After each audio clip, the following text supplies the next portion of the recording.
Hello students. आज अपन group को ही आगे कंटिन्यू करेंगे। कुछ एग्जाम्पल्स अपन ने पिछले वीडियो में किए थे, कुछ एग्जाम्पल्स आज करेंगे। पहला एग्जाम्पल, एग्जाम्पल 5। आपको एक सेट दे रखा है जी, जिसके अंदर 6 फंक्शंस उसके एलिमेंट हैं। ये फंक्शंस हैं F1, F2, F3, F4, F5 and F6। और फंक्शन को डिफाइन नीचे किया गया है। F1 Z का मतलब Z है, F2 Z का मतलब 1/Z है, F3 Z का मतलब 1 - Z है, F4 Z का मतलब Z अपॉन Z - 1 है, F5 Z का मतलब 1 अपॉन 1 - Z है एंड F6 Z का मतलब Z - 1 अपॉन Z है। आपको प्रूव करना है G not is an abelian group, जहाँ पे नॉट का मतलब है कंपोजिशन ऑफ फंक्शन। ये कंपोजिशन ऑफ फंक्शन वही है जो संयुक्त फलन, जो आप लोगों ने 11th-12th में पढ़े थे फॉग और गॉफ के बारे में। ओके, तो आपको ये प्रूव करना है ये एक अबेलियन ग्रुप है। तो चलिए प्रूव करते हैं। अबेलियन ग्रुप पर प्रूव करने के लिए अपन एक टेबुलर फॉर्म से इसे करेंगे।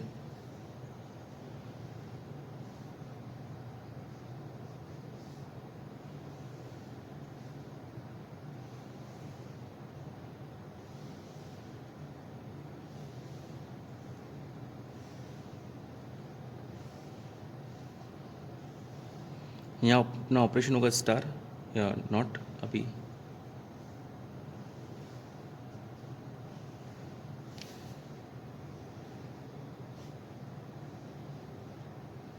यहाँ होंगे F1, F2, F3, F4, F5, F6। यहाँ पे भी F1, F2, F3, F4, F5 and F6।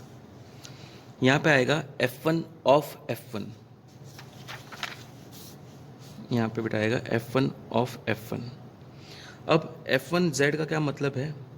Z जैसा कि क्वेश्चन में डिफाइंड है, तो F1 ऑफ F1Z क्या होगा बेटा? F1 of F1Z। ये वही है जो आप लोग 12th को क्लास में करते थे।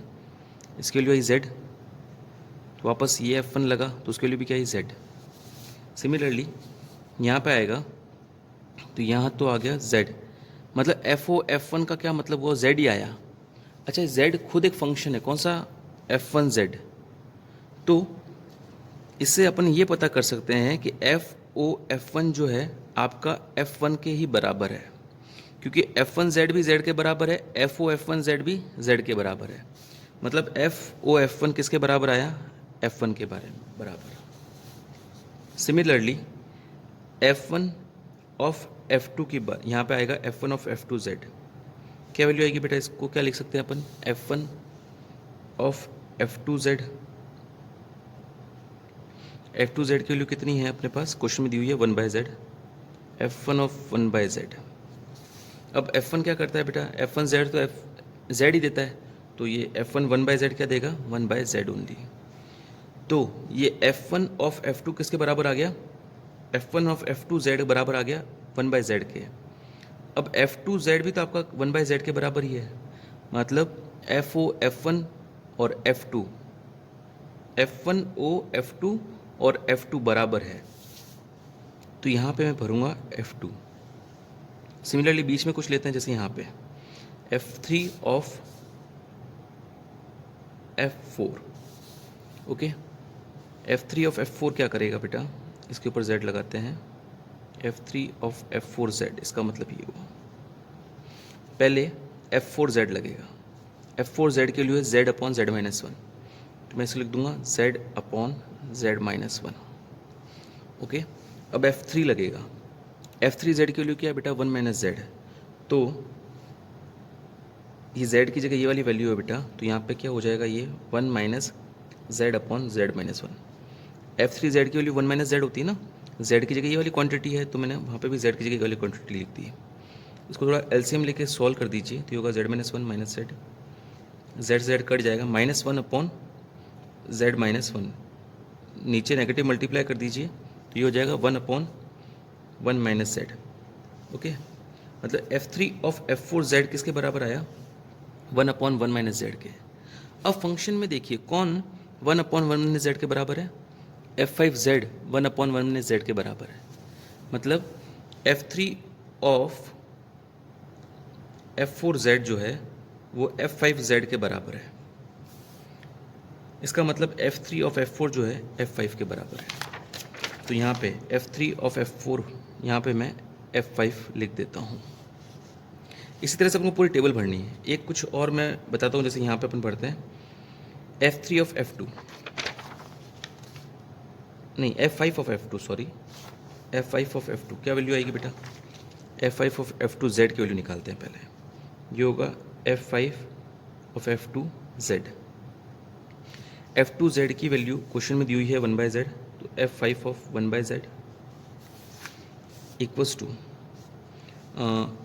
F5 की वैल्यू दे रखी है 1/1 - Z। Z की जगह 1/Z है ना बेटा, तो ये हो जाएगा 1/1 - Z की जगह 1/Z आ जाएगा। एलसीएम ले लो तो ये हो जाएगा Z-1 और अपॉन वाला Z न्यूमरेटर में चला जाएगा। तो ये हो गया Z/Z-1, मतलब F4Z के बराबर है ये। मतलब F5 ऑफ F2 जो है F4Z के बराबर आया, मतलब F5 और F2 जो है F4 के बराबर है। F5 ऑफ F2 किसके बराबर है? F4 के बराबर है। इसी तरह से टेबल आपको कंप्लीटली फिल करनी है बेटा। मैं ये टेबल अभी बुक में से देख के फिल कर रहा हूँ, क्योंकि सारे निकालूंगा तो बहुत टाइम लग जाएगा। आप सारे निकाल के देख लेना, कोई डाउट हो तो मुझे पूछ लेना।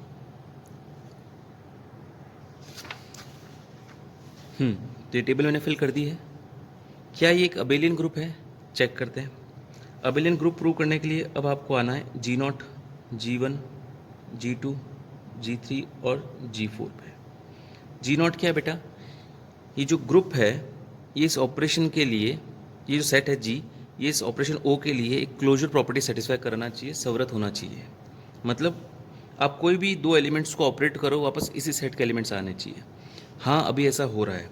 यहाँ पे सारे जो एलिमेंट्स आए हैं, कोई भी दो एलिमेंट्स, मतलब इस बार एलिमेंट्स फंक्शन है, कोई भी दो फंक्शंस को अगर आपने आपस में ऑपरेट किया है तो वापस इसी सेट के फंक्शंस आए हैं, इसी सेट के एलिमेंट्स आए हैं। इसका मतलब यस इट इज़ क्लोजर। तो आपको लैंग्वेज में लिखना है द G0 के लिए क्लोजर है। मैं इस बार लैंग्वेज पूरी नहीं लिख रहा हूँ, आप लोगों के लिए छोड़ रहा हूँ। नेक्स्ट G1 है एसोसिएटिव प्रॉपर्टी। हाँ, किसी भी दो फंक्शन, तीन फंक्शन का कंपोजिशन एसोसिएटिव होता है। ये यूनिवर्सल ट्रुथ है जो आप पहले जूनियर क्लासों में कर चुके हो। F1 of F2 not F3 is equals to F1 of F2 not F3 हमेशा होता है। ये डायरेक्टली लिख दें आप लोग, इसको प्रूव करने की ज़रूरत नहीं है। Therefore not is associative. अब आ जाती है आइडेंटिटी की तीसरी, G2 है आइडेंटिटी। आइडेंटिटी के लिए मैंने आपको टेबल देख के आइडेंटिटी निकालना बताया था। इस रो से जो मैच कर रहा है, इस रो से मैच कर रही है ये वाली रो, तो इसके करस्पॉन्डिंग जो एलिमेंट है, इस बार एलिमेंट फंक्शन है F1, तो E इज इक्वल्स टू आपका F1 है। क्योंकि किसी भी फंक्शन को आप F से ऑपरेट करो, आपको वापस वही फंक्शन मिल रहा है, या F और F1 निकालो तो भी आपको F ही मिल रहा है। तो इसका मतलब identity does exist. Next inverse. Inverse के लिए मैंने आपको बताया था F1 का इन्वर्स, आप आइडेंटिटी ढूंढो, F1 नहीं मिल गया तो F1 का इन्वर्स F1 है, F2 का इन्वर्स F2 है, F3 का इन्वर्स F3 है, F4 का इन्वर्स F4 खुद है, F5 का इन्वर्स F6 है और F6 का इन्वर्स F5 है। यस, हर एक एलिमेंट का इन्वर्स एग्जिस्ट करता है। For all F element of G, F inverse is element of G, तो दैट मीन्स इन्वर्स एग्जिस्ट करता है। Last G4 commutative. देखते हैं कम्यूटेटिव के लिए मैंने सिखाया था। वैसे जनरल कंपोजिशन जो है फंक्शन का वो कम्यूटेटिव होता नहीं है, लेकिन अभी आपको मैंने सिखाया था डायगोनल को देखिए, इधर वाले और इधर वाले क्या एग्जैक्टली सेम हो रहे हैं?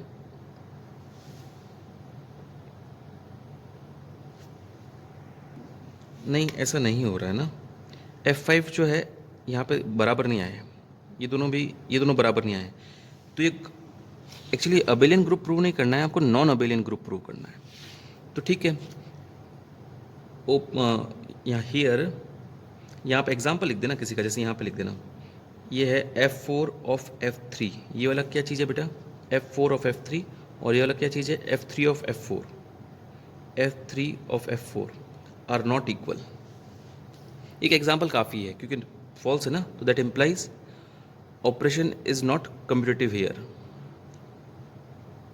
तो बस आपको लास्ट में लिखना है कि ग्रुप तो है और अबेलियन नहीं है, मतलब नॉन अबेलियन ग्रुप है, यही आपको प्रूव करना था।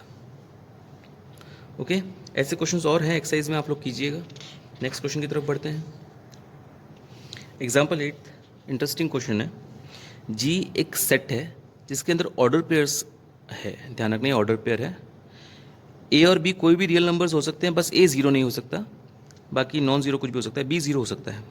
तो इस तरह के ऑर्डर पेयर्स अपने इस सेट में है। मैं एग्जांपल के तौर पे बता दूं आपको, 2,0 हो सकता है इस ऑर्डर पेयर के इस सेट के अंदर, 3,1 होगा, 2,1 होगा, 2,2 होगा, इस तरह के एलिमेंट्स होंगे। बस फर्स्ट एलिमेंट ज़ीरो नहीं होगा, बाकी दोनों एलिमेंट्स कुछ भी रियल नंबर हो सकते हैं। तो आपको ये प्रूफ और ये ऑपरेशन भी दिया हुआ है, ए कॉमा बी, इस ऑर्डर पेयर का इस ऑर्डर पेयर से ऑपरेशन का मतलब ये है, a c comma b C plus D.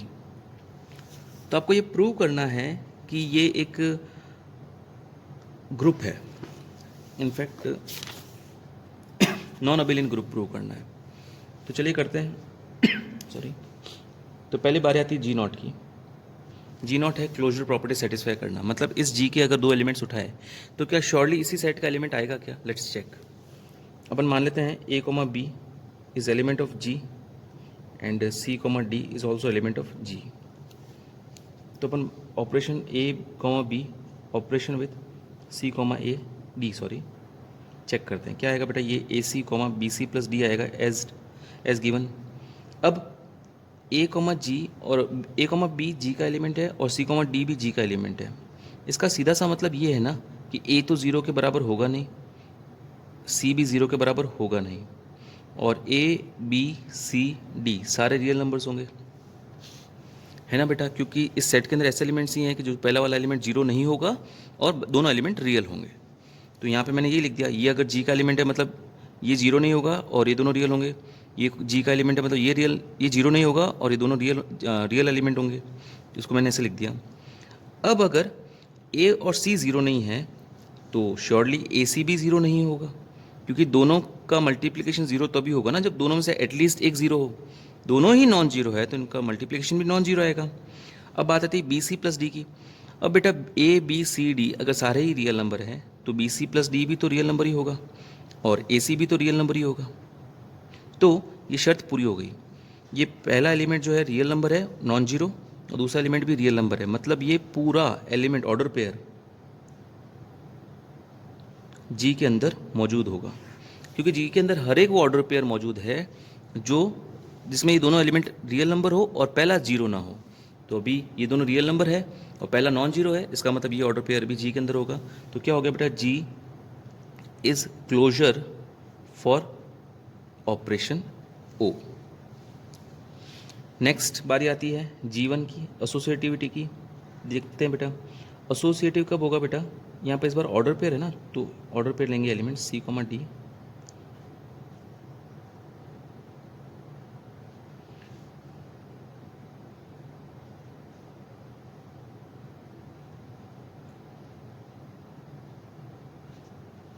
अगर ये चीज़ और ये चीज़ बराबर आती है तो अपन कहेंगे कि ये फंक्शन, ये ऑपरेशन जो एसोसिएटिव है। चेक करते हैं बेटा, a comma b operation C comma d की वैल्यू आएगी a c comma b C plus d as given in the question. अब इन दोनों का क्या आएगा बेटा, ये अपना ए है, ये बी है, ये सी है, ये डी है। तो यहाँ पे आएगा ए सी इंटू ई, ए सी ई आ जाएगा बेटा। This into B C plus D ना, तो this into this plus this, B C plus D into E plus F, है ना। इसका क्या मतलब बेटा ऑपरेशन का, इन दोनों का मल्टीप्लिकेशन इधर लिखना है और सेकंड जगह इन दोनों का मल्टीप्लिकेशन प्लस दिस, तो मैंने यही किया है, इन दोनों का मल्टीप्लिकेशन यहाँ लिखा है और सेकंड जगह इन दोनों का मल्टीप्लिकेशन प्लस दिस। क्या मिलेगा अपन को, a c e comma b c e plus D E plus f. ये अपना इसकी वैल्यू आई है, मतलब पहले इन दोनों को ऑपरेट किया फिर इसको ऑपरेट किया। अब ऐसा करें, पहले इन दोनों को ऑपरेट करते हैं फिर इसको ऑपरेट करते हैं, तो क्या मिलेगा बेटा अपन को, ए ऑपरेशन सॉरी ए कॉमा बी है यहाँ पे, और ए कॉमा बी ऑपरेशन विद, अब इन दोनों का ऑपरेशन क्या आएगा बेटा, दिस इंटू दिस पहले आ जाएगा, दूसरे में डी ई प्लस एफ आएगा। वापस वही बात बेटा, इन दोनों का ऑपरेशन क्या आएगा, दिस इंटू दिस पहले आ जाएगा, comma this into this plus this, B into C plus D E plus F. आप देख सकते हैं ये दोनों बराबर आए। Here A comma B comma C comma D operation E comma F is equals to A operation B operation C comma D operation E comma F. That implies O is associative. Okay, तो G1 satisfy हुआ। अब बारी आती है G2 की, identity element खोजना है अपन को। तो अपन एक बार के लिए आइडेंटिटी एलिमेंट मान लेते हैं E1 कॉमा E2। अच्छा, आइडेंटिटी के लिए क्या ऑपरेशन मैंने आपको बताया था कि A star E should equal to A equal to E star A। Okay, तो E जो है आइडेंटिटी होता है। इस बार एलिमेंट्स जो है ऑर्डर पेयर है, तो A की जगह A कॉमा B आएगा, स्टार की जगह ऑपरेशन आएगा, और E की जगह आइडेंटिटी होगी, वो भी इस प्रकार की होगी। That should equal to A की जगह A कॉमा B आएगा, that should equal to E1 comma E2 operation with A comma B। अगर आप कोई ऐसा E1 कॉमा E2 आप ढूंढ पाते हो जिसके लिए ये चीज़ A कॉमा B के बराबर आए और ये चीज़ भी A कॉमा B के बराबर आए, तो उस E1 कॉमा E2 को अपन आइडेंटिटी ऑफ द ग्रुप कहेंगे। तो चलिए चेक करते हैं क्या ऐसा कोई एग्जिस्ट भी करता है या नहीं। कैसे करेंगे बेटा, ये होगा this into this A E1 comma B E1 plus E2 as defined in the function, A comma B as this. ये होगा E1A comma E2A plus B। अब आप एक काम करिए, इन दोनों को एक बार ले लीजिए और इन दोनों को एक बार ले लीजिए।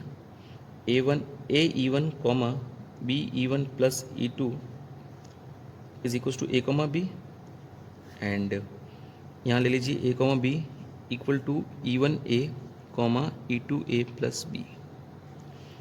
तो यहाँ से A E1 equal to A मिलेगा और ये दिस इक्वल टू B मिलेगा। A E1 equal to A मिलेगा and B E1 plus E2 is equal to B मिलेगा। A से A कटेगा क्योंकि A ज़ीरो नहीं है तो कट सकता है, तो E1 की वैल्यू मिली 1। और यहाँ पे बेटा E1 की वैल्यू 1 प्लग इन करनी पड़ेगी आपको, B into 1 plus E2 is equal to B। तो E2 की वैल्यू मिली, B से B कट गया 0। तो यहाँ से अपन को पता चला E1 कॉमा E2 की वैल्यू जो है 1 कॉमा 0 है। क्या इससे भी वही वैल्यू मिलती है, चेक करते हैं, देखते हैं बेटा।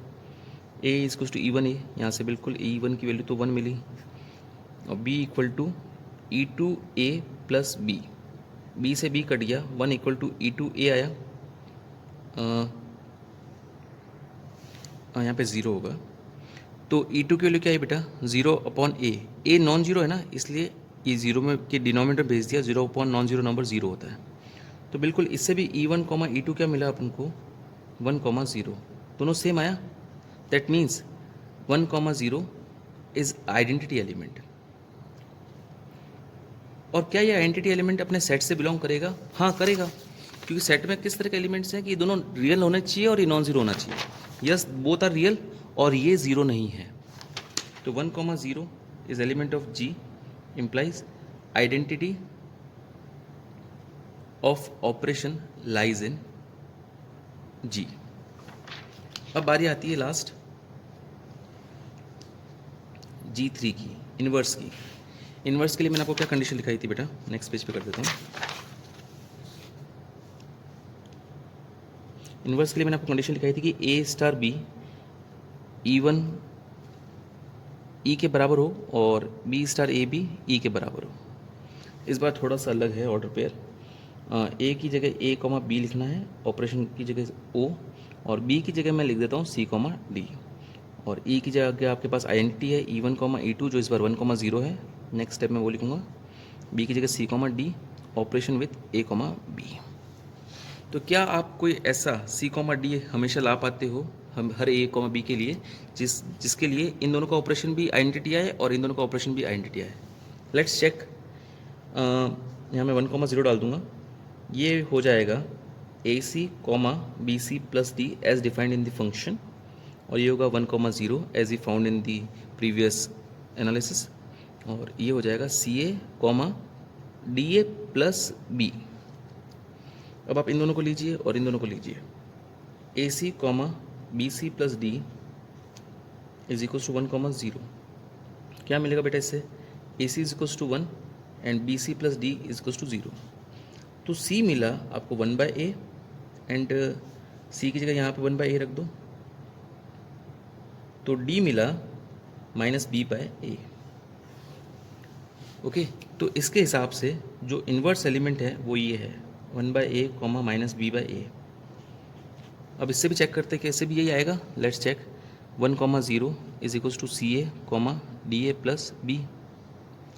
तो सी ए इज टू आएगा 1 and D A plus B आएगा आपका 0। पहला वाला पहले वाले के इक्वल, दूसरा वाला दूसरा वाले के इक्वल। तो सी की वैल्यू आएगी 1/a एंड डी की वैल्यू आएगी -b/a। हाँ गुड, इससे भी यही आया सी कॉमा डी की वैल्यू।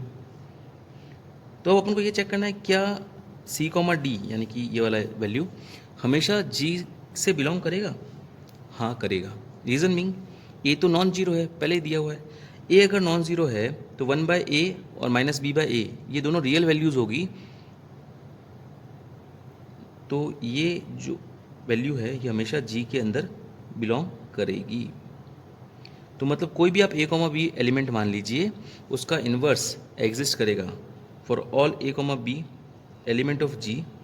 a, b का inverse is element of g, that implies inverse does exist. Inverse of each element exists in g। अब बारी आती है अबेलियन के लिए, G4 के लिए। नॉन अबेलियन प्रूव करना है, इसका मतलब ऑब्वियसली ये कम्यूटेटिव नहीं है। करके देख लेते हैं बेटा। a, b operation with c, d equal नहीं आना चाहिए ना। तो इक्वल नहीं आना करना है ना बेटा, तो मैं एग्जांपल ले लेता हूँ। एग्जांपल लेता हूँ मैं, जैसे 1, 0 और ऑपरेशन विद 2, 3 ले लेता हूँ। क्या आएगा बेटा, ये 1 × 2 आएगा पहले, कॉमा 0 × 2 + 3 आएगा बाद में। क्या वैल्यू देगा बेटा ये 0,5। फॉल्स वैल्यू ढूंढनी है आपको, है ना बेटा, जिसके लिए ये और उल्टा इक्वल ना आए। तो मैंने ये एग्जांपल लिया है, ये आएगा 2 × 1, 3 × 1 + 0, दिस × दिस + दिस। क्या आएगा बेटा ये 2, 3 इक्वल नहीं आया। तो इसका मतलब here 1, 0 operation with 2, 3 is not equal to 2, 3 operation with 1, 0 implies O is not commutative। Commutative नहीं है लेकिन ग्रुप की बाकी सारी कंडीशन सेटिस्फाई करता है, तो that implies o g is an non abelian group for operation ओ।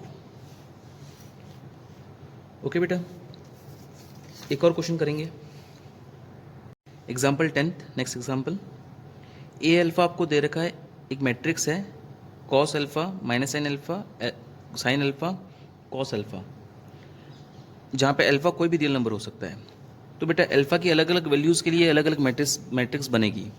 0 रखोगे तो एक मैट्रिक्स बनेगी, 1 रखोगे तो एक मैट्रिक्स बनेगी, -1 रखोगे तो पॉइंट में रखोगे तो। उन सारी मैट्रिसेस का सेट अपना जी है।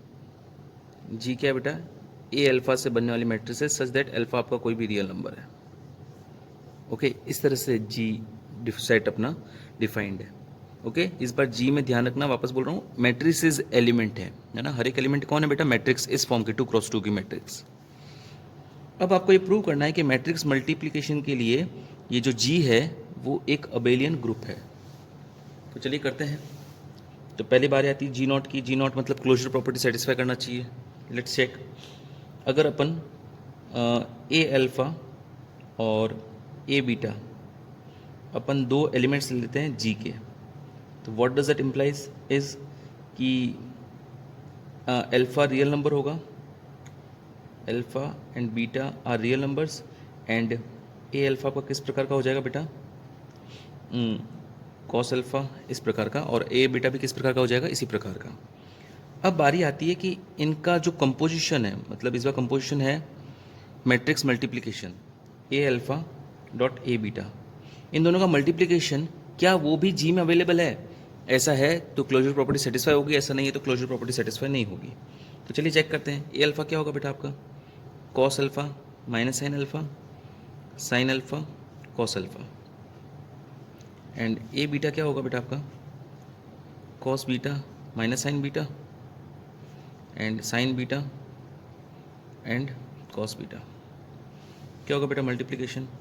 Cos alpha cos beta minus sine alpha sine beta, और यहाँ होगा minus sine alpha sorry cos alpha sine beta minus का साइन अल्फ़ा कॉस बीटा।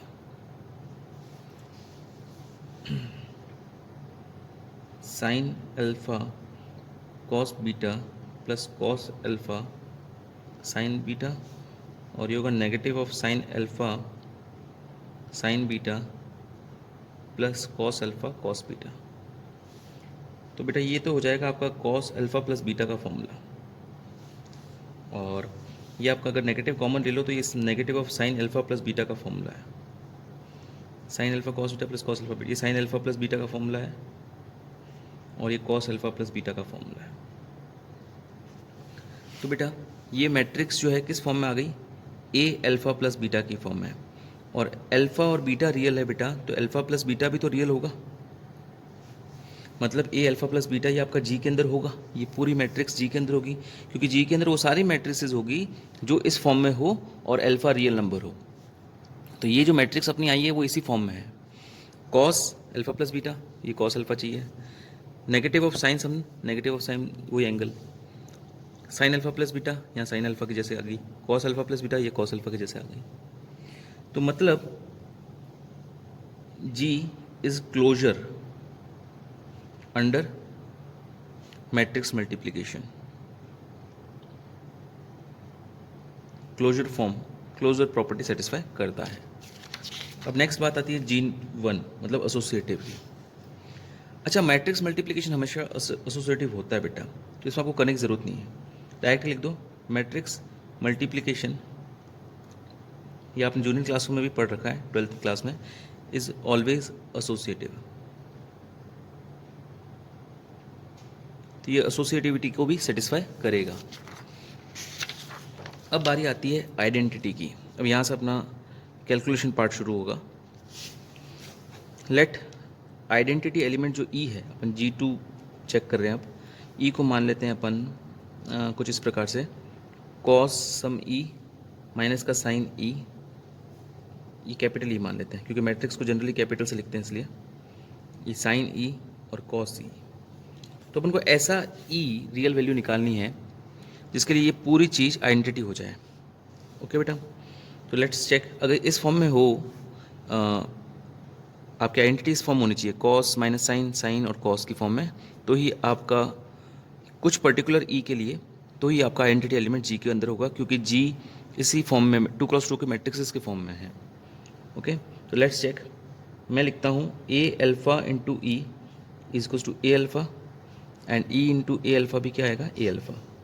तो मिलेगा बेटा अपन को यहाँ पे cos alpha minus sine alpha and sine alpha cos alpha multiply by E, cos E minus sine E sine E cos E is equals to A cos alpha minus sine alpha sine alpha cos alpha.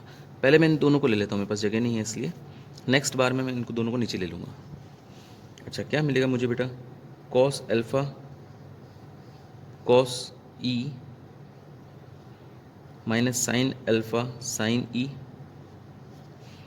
And यहाँ होगा minus का sine alpha plus का हो जाएगा sign ई, और minus का sine alpha cos E.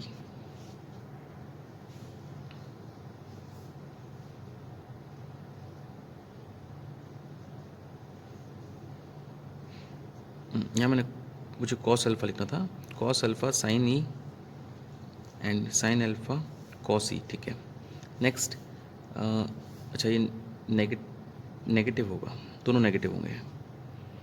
Sign alpha cos E plus cos alpha sign E, and ये होगा माइनस का sine alpha sign E plus का कॉस अल्फ़ा कॉस ई।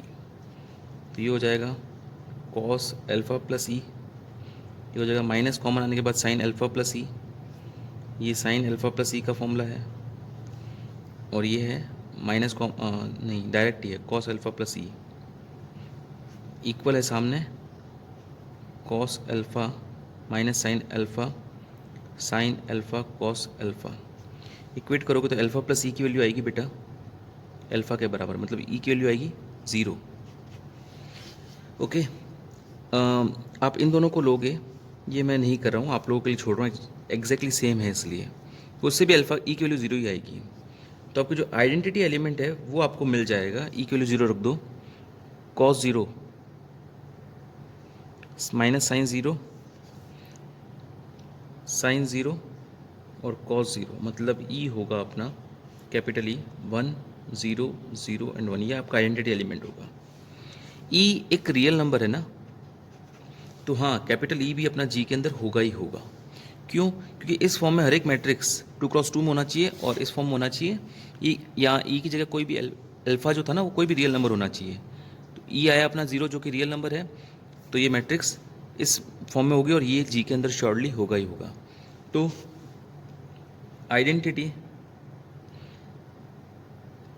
एग्जिस्ट्स इन जी, तो हर एक तो जी की जो ऑपरेशन मल्टीप्लिकेशन की जो आइडेंटिटी है, ये वैसे स्टैंडर्ड आइडेंटिटी भी है, वो जी के अंदर होगी ही होगी। अब बारी आती है इनवर्स की।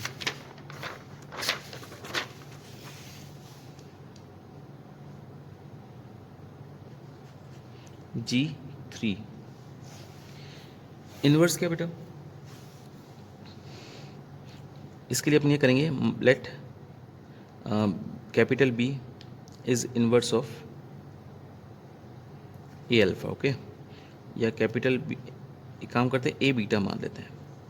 तो बेटा ए अल्फ़ा ए बीटा आपका आइडेंटिटी होना चाहिए, और ए बीटा ए अल्फ़ा भी आपका आइडेंटिटी होना चाहिए। अगर ऐसा होता है, ऐसा कोई आप बीटा निकाल पाओगे, तो अपन कहेंगे कि मैट्रिक्स का इन्वर्स एग्जिस्ट करता है। ऐसा नहीं, बीटा नहीं निकाल पाए तो इसका मतलब मैट्रिक्स का इन्वर्स उस सेट में एग्जिस्ट नहीं करता। चलिए देखते हैं। ए अल्फ़ा की वैल्यू तो कॉस अल्फ़ा, मैं इन दोनों को ले रहा हूँ, minus sine alpha sine beta cos beta, और ये हो जाएगा cos beta minus sine beta sine beta cos beta. E की जगह लिख देता हूँ 1 0 0 1, जो कि अपन ने पहले निकाला है। इन दोनों का मल्टीप्लिकेशन अपन 2 बार निकाल चुके हैं एक्चुअली, मैं डायरेक्ट कॉपी कर रहा हूँ। Cos alpha plus beta minus का sine alpha plus beta sine alpha plus beta और कॉस अल्फ़ा प्लस बीटा होगा। तो कॉस अल्फ़ा प्लस बीटा की वैल्यू 1 है, साइन अल्फ़ा प्लस बीटा की value 0, sine alpha plus beta की value 0, cos alpha plus beta की value 1। तो इससे अपन को ये पता चलेगा अल्फ़ा प्लस बीटा जो है वो 0 के बराबर है, मतलब बीटा जो है माइनस अल्फ़ा के बराबर है। ओके, सिमिलरली इन दोनों को आप लोगे तो इससे भी आपको beta equals to minus alpha ही मिलेगा। आपको करना ज़रूरी है वो। ओके, तो अभी मैं नहीं कर रहा हूँ क्योंकि मैं आपके लिए छोड़ रहा हूँ, लेकिन beta equals to minus alpha होगा। अब अल्फ़ा अगर रियल नंबर है तो बीटा जो है माइनस अल्फ़ा होगा, वो भी तो रियल नंबर होगा, क्योंकि रियल नंबर का नेगेटिव रियल नंबर होता है। अब अगर बीटा रियल नंबर है तो ए बीटा इज एलिमेंट ऑफ जी होगा। इसका मतलब ए अल्फ़ा का जो इन्वर्स है ए बीटा इज एलिमेंट ऑफ जी हो गया। मतलब कोई भी ए अल्फ़ा आप जी का एलिमेंट ले लो, उसका इन्वर्स ए अल्फ़ा का इन्वर्स जो ए बीटा अपन ने माना है वो जी के अंदर होगा ही होगा। Inverse exists in G of for every element of G। G के हर एक एलिमेंट का G के अंदर इन्वर्स एग्जिस्ट करता है, तो इन्वर्स एग्जिस्ट हो गया, मतलब G3 भी सेटिस्फाई हो गया। अब बारी आती है G4 की। एक्चुअली आपको अबेलियन ग्रुप मैट्रिक्स मल्टीप्लिकेशन को अबेलियन ग्रुप प्रूव करना था मैट्रिक्स मल्टीप्लिकेशन के लिए। तो चलिए अबेलियन कब होगा बेटा, जब ए अल्फ़ा ए बीटा इक्वल हो ए बीटा ए अल्फ़ा के, जो इस बार होगा। चलिए देखते हैं बेटा, ए अल्फ़ा ए बीटा क्या होगा, cos alpha minus sine alpha, sine alpha cos beta, cos B नहीं ये अल्फ़ा ही है, यहाँ बीटा आएगा, minus sine beta, sine beta cos beta, क्या आएगा इसका multiplication, cos of alpha plus beta minus sine of alpha plus beta, cos alpha plus beta, sorry sine होगा, sine alpha plus beta and cos of alpha plus beta. और A beta A alpha की value क्या आएगी बेटा, same ही आएगी, आप करके देख लेना।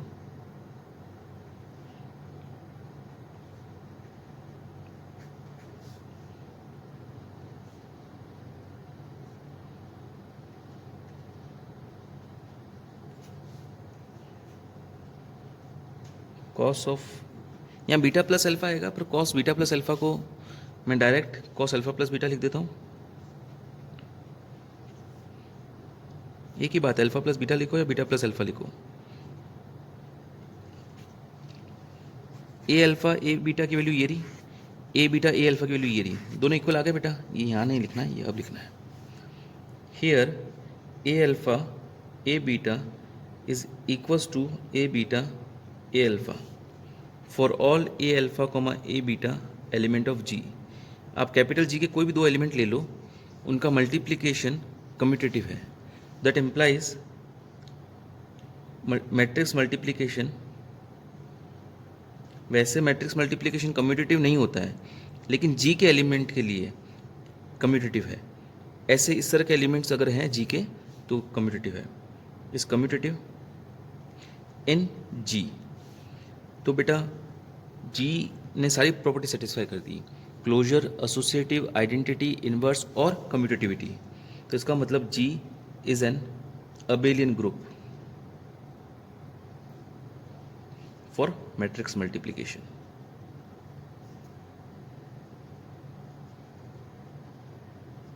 Hence proved.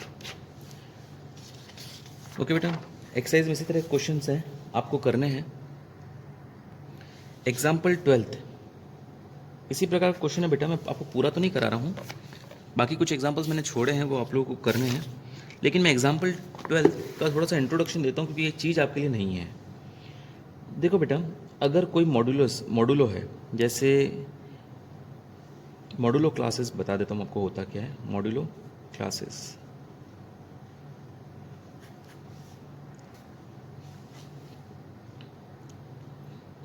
मॉडुलो क्लासेस या इसको ऐसे भी बोल सकते हैं residue classes, residue classes modulo M. मैंने आपको बताया था एडिशन मॉडुलो 5 के बारे में, ये कुछ ऐसा ही है, उससे इंस्पायर्ड होकर बना है। जब कभी मैंने आपको बताया था कि 5 से बड़ा नंबर आ जाए तो आप 5 सब्ट्रैक्ट करते रहना, बहुत बड़ा आ जाए तो 5 रिपीटेडली सब्ट्रैक्ट करते रहो जब तक 5 से छोटा नंबर ना आ जाए। तो अगर 1 आया तो आपका आंसर 1 है, एडिशन के लिए बोल रहा हूँ। 6 अगर आंसर आया तो आप उसमें से 5 सब्ट्रैक्ट करोगे तो क्या आंसर आएगा, 1 आ जाएगा। अगर 11 आया तो उसमें से 5 2 बार सब्ट्रैक्ट करोगे तो आ जाएगा 1। 16 आया तो उसमें 5 3 बार सब्ट्रैक्ट करोगे तो आंसर आ जाएगा 1। इसी प्रकार से आंसर अगर 2 है तो 2। 7 अगर आया तो उसमें से 5 सब्ट्रैक्ट करोगे तो आपका आंसर बनेगा 2। 12 अगर आया तो 5 2 बार सब्ट्रैक्ट करोगे तो आंसर बनेगा 2। 5 अगर आंसर आया 17 तो 5 को 3 बार सब्ट्रैक्ट करोगे तो आंसर बनेगा 2। तो अगर अपन मॉडुलो 5 के लिए बात करें तो रेजिड्यू क्लास 1 का मतलब है ये सारे एलिमेंट्स जिनमें से 5 n टाइम्स सब्ट्रैक्ट करने के बाद हर बार 1 आता है, मतलब 1, 6, 11, 16, 21 and so on. Residue class 2 की बात करें तो इसके अंदर इस तरह के एलिमेंट्स आते हैं, 2, 7, 12, 17 and so on. Residue class 0 की बात करें तो इसके अंदर एलिमेंट्स आते हैं 0, 5, 10, 15, क्योंकि इसमें से 5 को n बार सब्ट्रैक्ट करोगे तो आपको 0 मिलेगा।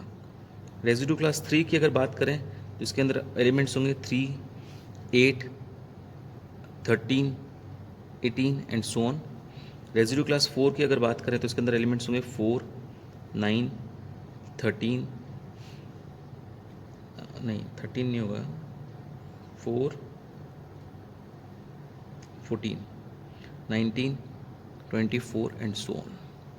ओके, बस इस 5 रेजिड्यू क्लास 5 मॉड्यूलो 5 के लिए नहीं होती, बस 0, 1, 2, 3, 4 ही रेजिड्यू क्लासेस होगी। तो आपको m के लिए बोला है तो उसमें रेजिड्यू क्लासेस बनेगी 0 के लिए, 1 के लिए, अप टू m-1 तक के लिए, एक कम तक के लिए रेजिड्यू क्लासेस बनेगी। और हर एक रेजिड्यू क्लासेस में हर एक रेजिड्यू क्लास का मतलब ये है, ये रेजिड्यू क्लास खुद एक सेट है जिसके अंदर ये एलिमेंट्स होंगे, जिनका रेजिड्यू मतलब जो रिमाइंडर है वो 5 से डिवाइड करने पर 0 आता है, वो रेजिड्यू क्लास 0 हो गई। रेजिड्यू क्लास 1 का मतलब है वो नंबर्स जिनका 5 से डिवाइड करने पर रेजिड्यू मतलब रिमाइंडर 1 आता है, तो ये सारे नंबर्स का रिमाइंडर 1 है and so on. Residue class 2 का मतलब है वो नंबर्स जिनको 5 से डिवाइड करने पर रेजिड्यू 2 आता है। रेजिड्यू क्लास 3 का मतलब है वो नंबर्स जिनको 5 से डिवाइड करने पर 3 आता है एंड सो ऑन। ये नंबर ज़रूरी नहीं है 5 ही हो, कुछ भी हो सकता है, 6, 7, 8, 9 कुछ भी हो सकता है। आपको जो एग्जाम्पल में नंबर लिया गया है वो m है। ओके, तो आपको प्रूव करना है कि रेजिड्यू क्लासेस के लिए residue classes modulo m is an abelian group respect to addition of residue classes. अच्छा, रेजिड्यू क्लासेस का एडिशन कैसे होता है ये भी मैं आपको बता देता हूँ। जैसे अगर आपने 1 और 2 इन दोनों को ऐड किया तो 1 रिमाइंडर वाले नंबर्स और 2 रिमाइंडर वाले नंबर्स को अगर आप ऐड करोगे ना तो 3 रिमाइंडर्स वाले नंबर मिलेंगे। जैसे देखो आप 6, इसका कोई भी नंबर उठा लो आप, जैसे आपने उठा लिया 6 और इसका भी कोई भी नंबर उठा लो, 17 उठा लिया, तो ये कौन है बेटा 1 रेजिड्यू वाला और ये कौन है 2 रेजिड्यू वाला। इन दोनों का एडिशन क्या होगा 6 और 17, कोई भी उठा सकते हो, मैंने 6 और 17 उठाया। 23, तो 23 कौन होगा बेटा 3 रेजिड्यू वाला, 23 इधर आता है, 5 से डिवाइड कर दो तो 3 रिमाइंडर आता है ना बेटा, तो इसका मतलब हो गया रेजिड्यू कितना हो गया उसका 3। अगर रेजिड्यू 3 और रेजिड्यू 4 का उठाते आप तो आपको मिलता 7 तो होगा नहीं, रेजिड्यू 2, 5 में 7 में से 5 गए 2। आप चेक कर लो भले, आप 3 रेजिड्यू वाला कोई भी नंबर उठा लो, जैसे आपने उठा लिया 18, 4 रेजिड्यू वाला कोई भी नंबर उठा लो, जैसे आपने उठा लिया 19, तो 18 + 19 क्या होगा बेटा 37। इसका रिमाइंडर कितना है 5 से डिवाइड करने पर 2, तो 3 रेजिड्यू क्लास और 4 रेजिड्यू क्लास के नंबर्स को अगर आप ऐड करोगे तो आपको 2 रेजिड्यू क्लास मिलेगी। ओके, तो रेजिड्यू क्लास का एडिशन इस प्रकार से होता है। इसके लिए आपको बताना है कि ये जो सेट है आपको दिया हुआ है रेजिड्यू क्लासेस का, वो एक अबेलियन ग्रुप है। मैं आपके लिए होमवर्क छोड़ रहा हूँ, आप ट्राई कीजिएगा, हो जाए तो अच्छा है, अगर नहीं हो पाए तो मुझे इन्फॉर्म करिएगा, मैं आपको दूसरे वीडियो में समझाऊंगा। आपको बाकी एक्सरसाइज के सारे क्वेश्चंस होमवर्क करने हैं, फर्स्ट डे के। मैं आपको फर्स्ट डे एक्सरसाइज का पिक्चर ग्रुप में अपलोड कर रहा हूँ। थैंक यू बेटा।